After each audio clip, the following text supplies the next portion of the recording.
विद्यार्थी मित्र नमस्कार. मी प्राध्यापक विद्याधर पाटील, द दहिवडी कॉलेज दहिवडी, तालुका मान, जिल्हा सातारा, डिपार्टमेंट ऑफ MPSC.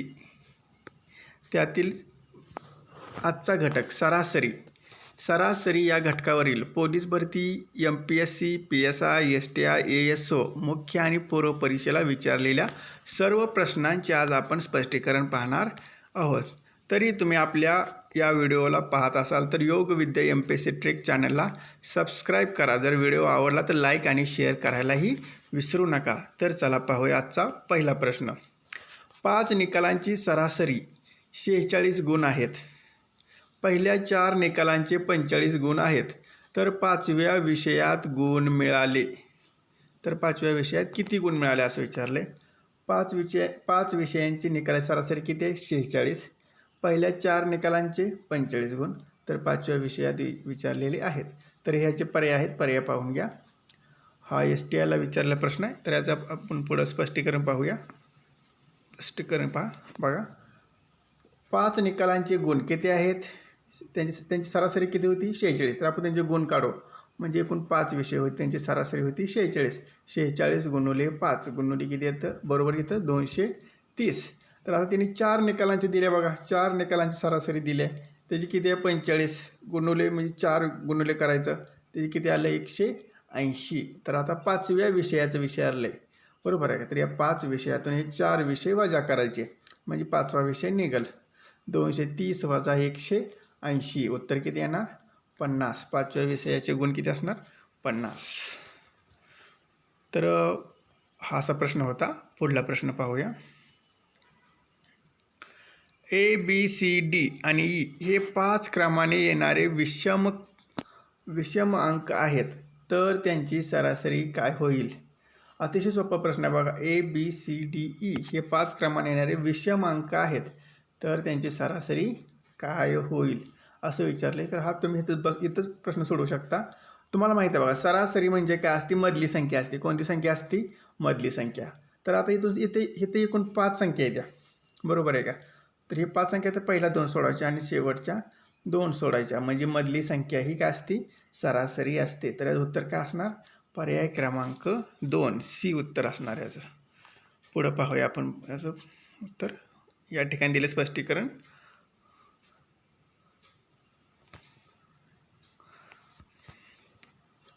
क्रमवार विषम संख्यांची सरासरी ही मधली संख्या असते. ABCDE या क्रमाने 5 संख्या आहेत. त्यांची सरासरी हा 3रा अंक येईल म्हणजे कुठला येणार? C येणार. उत्तर काय असणार? C. प्रश्न पुढला. एका वर्गात 20 विद्यार्थी आहेत व त्यांची सरासरी उंची 105 सेमी आहे. 120 सेमी उंची असलेल्या आणखी 10 विद्यार्थ्यांनी त्या वर्गात प्रवेश घेतला. तर आत्ता वर्गाची सरासरी उंची काय असेल? पर्याय हे आहेत, पर्याय पाहून घ्या आणि प्रश्न नीट पाहून घ्या. आधी पहिल्यांदा किती विद्यार्थी होते? 20 विद्यार्थी. त्यांची सरासरी उंची 105.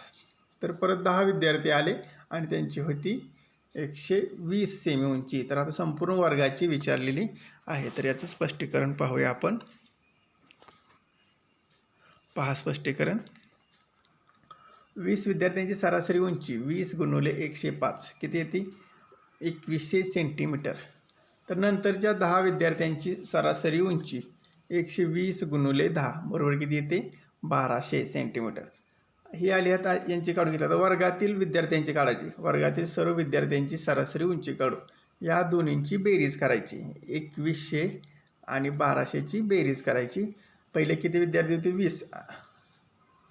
पहिले 20 विद्यार्थी आणि नंतरचे 10 विद्यार्थी यांची खाली बेरीज करायची. टोटल किती विद्यार्थी होणार? 30. म्हणजे 3300 भागिले 30. शून्याला शून्य गेलं तर यांची किती येणार? 110 सेंटीमीटर सरासरी उंची येणार. तर असा हा सोपा प्रश्न होता. पुढला प्रश्न पाहूया. जर A आणि B या 2 संख्यांची सरासरी 20 आहे. B व C यांची सरासरी 19 आहे. C व A यांची सरासरी 21 आहे.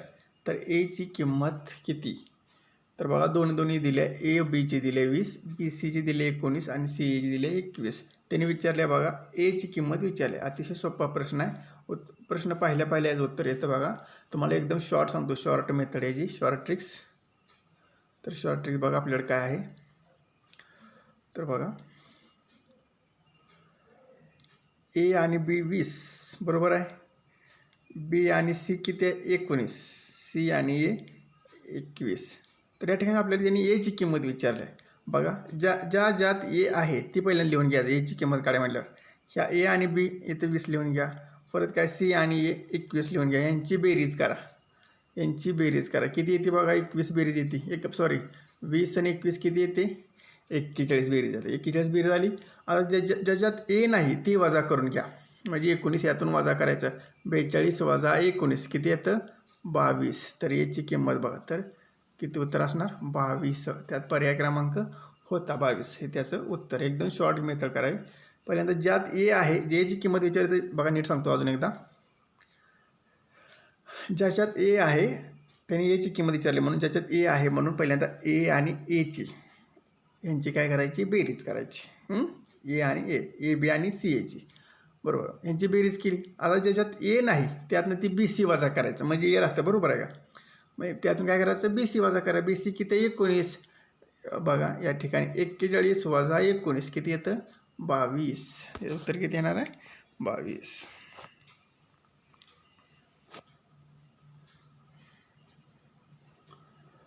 पुढला प्रश्न. एक दिवसीय आंतरराष्ट्रीय क्रिकेट खेळात राहुल याची 5 डावातील सरासरी धावसंख्या 97 आहे. 5 डावातील म्हणते 97. कोणत्याही डावात त्याची धावसंख्या 82पेक्षा कमी नाही, म्हणजे कमीत कमी त्याची 82 आहे. तर कुठल्याही एका डावात जास्तीत जास्त धावसंख्या किती असू शकेल. 5 डावातील 97 आहे आणि कोणत्याही एका डावात 82पेक्षा कमी नाही म्हणते, म्हणजे कमीत कमी त्याची किती 82 असू शकते. तर त्याने कुठल्याही एका डावात जास्तीत जास्त किती धावा काढलेल्या असतील असा प्रश्न विचारलेला आहे. पर्याय आहेत 172, 157, 98 आणि 118. तर याचं पर्याय आपण स्पष्टीकरण पाहूया. बघा कुठल्याही एका डावातील जास्तीत जास्त धावसंख्या काढायची असून कमीत कमी धावसंख्या किती आहे 82 म्हणते बरोबर आहे का. असल्याने कमीत कमी किती आहे 82 असल्याने 4 डावातील धावसंख्या 82 मानू बरोबर आहे का. मग त्यानं 4 डावात 82 म्हणजे त्याची एकूण किती होणार 4 गुणुले 82. तर धावा किती होणार बघा 4 गुणुले 82 म्हटल्यावर 328 धावा होणार बरोबर आहे. तर त्याची सरासरी किती आहे 5 डावातली सरासरी 97 आहे. 5 डावांची धावसंख्या सरासरी आपल्या धावसंख्या काढू, त्याची सरासरी की 97 आहे. 5 गुण 97 तर 485 किती येते 5 डावांची 485. तर आता बघा 4 डावातली 328 आणि 5 डावातली 485 म्हणजे आपल्याला निघेल एका डावातली राहिलेल्या 5 डावातील. तर त्याची वजाबाकी करू.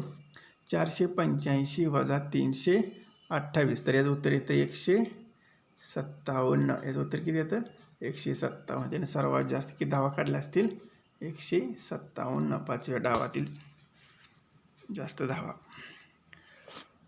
हा प्रश्न पहा. क्रिकेटच्या पहिल्या 10 षटकामध्ये धावांची सरासरी 32 होती. तर उरलेल्या 40 षटकामध्ये 282 धावा पूर्ण करण्यासाठी धावांची सरासरी किती असेल. प्रश्न नीट वाचा. 10 षटकामध्ये 3.2, 40 षटकामध्ये 282 धावा पूर्ण करण्यासाठी धावांची सरासरी किती असेल. तर याचं स्पष्टीकरण पाहूया आपण. बघा 10 षटकात धावांची सरासरी 3.2 होती. म्हणजे 10 षटकात किती धावा काढल्या 32 धावा काढल्या. उरलेल्या धावा आपल्या काढायच्या आता बघा.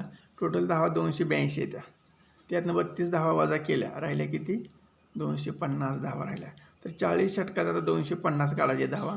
तर 250 भागिले 40 बरोबर किती येतं 6.25च्या सरासरीने त्यांना धावा काढाव्या लागतील.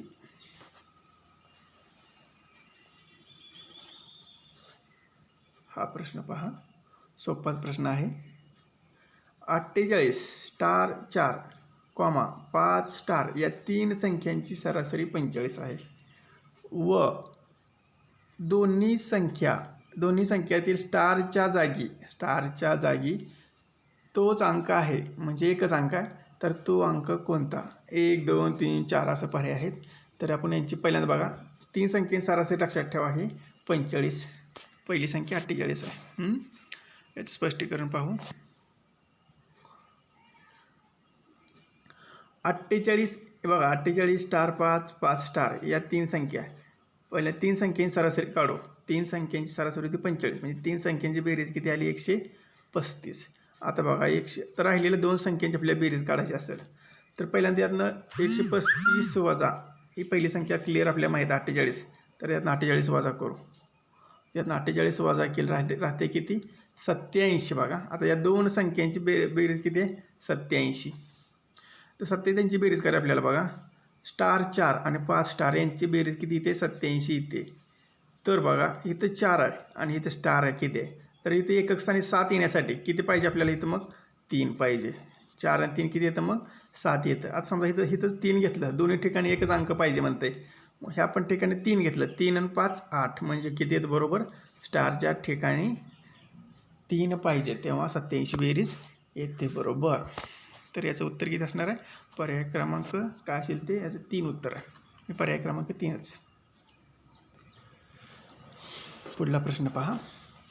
एका विद्यार्थ्यास पहिल्या 3 परीक्षांमध्ये सरासरी n गुण मिळाले. 3 परीक्षांमध्ये म्हणते n गुण मिळतात. जर त्याला चौथ्या परीक्षेमध्ये मिळणारे गुण हे त्याच्या आधीच्या सरासरीमध्ये 20 गुण मिळवल्यावर येणाऱ्या गुणाइतके असतील, तर पहिल्या 20 परीक्षांमध्ये मिळालेल्या गुणांची पहिल्या 4 परीक्षांमध्ये मिळालेल्या गुणांची सरासरी किती? तर हा प्रश्न असा आहे बघा. 3 परीक्षांमध्ये n गुण मिळतात. चौथ्या परीक्षेत काय करतात? 20 गुण त्यापेक्षा जास्त मिळतात. तर चौथ्या परीक्षेत त्यांनी किती गुण घेतले? तर 4 परीक्षांमध्ये मिळालेल्या गुणांची सरासरी काढायची आपल्याला. तर ह्याचीच पर्याय आहेत n+20, n+10, n+4, n+5. तर याचे आपण उत्तर पाहूया. पुढे स्पष्टीकरण पाहूया. बघा, पहिल्या 3 परीक्षेतील गुण किती येतं? 3n. एका परीक्षेला 1 n, तर 3 परीक्षा किती झाल्या? 3n. चौथ्या परीक्षेत त्याला किती गुण जास्त? चौथ्या परीक्षेला किती गुण पडलेत? n+20. आता ते सगळ्या परीक्षांच्या गुणांची बेरीज करू, म्हणजे सरासरी पहिला बेरीज करून सरासरी काढू. 3n + n+20 म्हणजे पहिल्या 3ची आणि चौथ्याची. बरोबर आहे का? त्याला सरासरी म्हणजे भागिले 4 करू. बरं, 4n म्हणजे बेरीज केली किती आलं? 4n + 20 भागिले 4. बरोबर. यातून कॉमन काय निघलं? बघा, कॉमन काय निघतं? 4. तर कंसात काय राहतं? n+5 राहतं भागिले 4. 4ला 4 गेलं, राहिलं n+5, म्हणजे याचा पर्याय क्रमांक 4 हे याचं उत्तर असणार. प्रश्न पहा पुढला. 5 व्यक्ती असणाऱ्या कुटुंबाची सरासरी मासिक उत्पन्न 1000 रुपये. 5 कुटुंबाचा. जर त्याच कुटुंबातील एका व्यक्तीचे उत्पन्न 12,000 रुपये वार्षिक वाढलं 12,000 रुपयानं, तर त्या कुटुंबातील व्यक्तींचे सरासरी मासिक उत्पन्न किती होईल?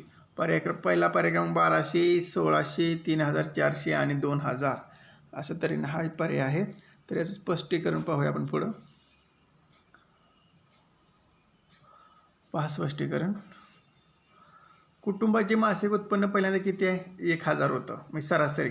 तर 5 जण होते म्हणून किती झाले? 5000 झाले.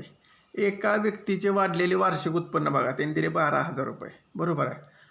वार्षिक किती वाढले? 12,000. तर आपल्याला का महिन्याचा काढायचं आहे, म्हणजे 12,000 भागिले 12, तर त्याचं किती वाढलं? 1000. म्हणजे ती व्यक्ती त्याच कुटुंबात दिल्या बरं का. त्या 5 जणांपैकीच एकाच उत्पन्न वाढलेलं आहे. तर बघा, आता ह्याचं किती वाढलं? 1000ने वाढलं. आधी किती होतं बघा त्या कुटुंबातलं 5 जणांचं उत्पन्न? 5000. आता वाढलं 1000, मग टोटल किती झालं? 6000. तर आता कुटुंबाचे सरासरी उत्पन्न त्यांनी विचारले. कुटुंबाचं आता एकूण उत्पन्न किती झालं? 6000 भागिले किती येते? 5 जण येते, म्हणजे 5 जण भागिले 5 करा, म्हणजे 6000 भागिले 5, तर उत्तर किती येते? 1200. उत्पन्न किती येणार त्यांचं? 1200 रुपये मासिक उत्पन्न. तर पुढला प्रश्न घ्या.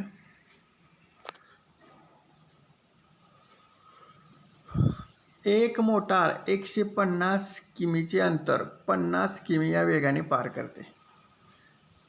तीच मोटार 30 किमी वेगाने परत येते, म्हणजे अजून 150 30 किमी वेगाने परत येते, तर पूर्ण प्रवासामध्ये मोटारीचा सरासरी वेग किती? तर पूर्ण प्रवासामध्ये मोटारीचा सरासरी वेग किती? पहिला 50 आहे, दुसरा 30 आहे. तर यांनी विचारले 34, 33, 39, 37.5 हे तर याचे पर्याय आहेत. तर आता पुढे स्पष्टीकरण पाहूया. पहा स्पष्टीकरण. मोटारीचा जाताना वेग किती आहे? 50 किमी आहे, प्रति 50 किमी. मोटारीत येताना वेग किती आहे? 30 आहे. मोटारीत येताना वेग किती आहे? 30 आहे.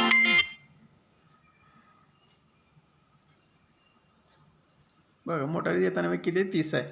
तर सरासरी वेग 2 गुणिले 50 गुणिले 30 भागिले यांच्या दोन वेगांची बेरीज करा. सरासरी म्हटलं की किती? 3000. बघा, 3000 भागिले 3×5=15 म्हणजे 150 म्हणजे सॉरी किती येतं? 3×5=15 म्हणजे 1500 गुणिले 2 भागिले 80 म्हणजे किती येतं? बघा, 3000 भागिले 80. शून्याला शून्य गेलं तर ह्याचं उत्तर किती आहे? सरासरी वेग 37.5 किमी हा यांचा प्रति तास किमी वेग एवढा येतो, 37.5.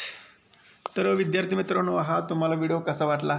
जर व्हिडिओ आवडला तर लाईक आणि शेअर करायला आणि त्याबरोबर कमेंट करायलाही विसरू नका. व्हिडिओ पाहिल्याबद्दल धन्यवाद.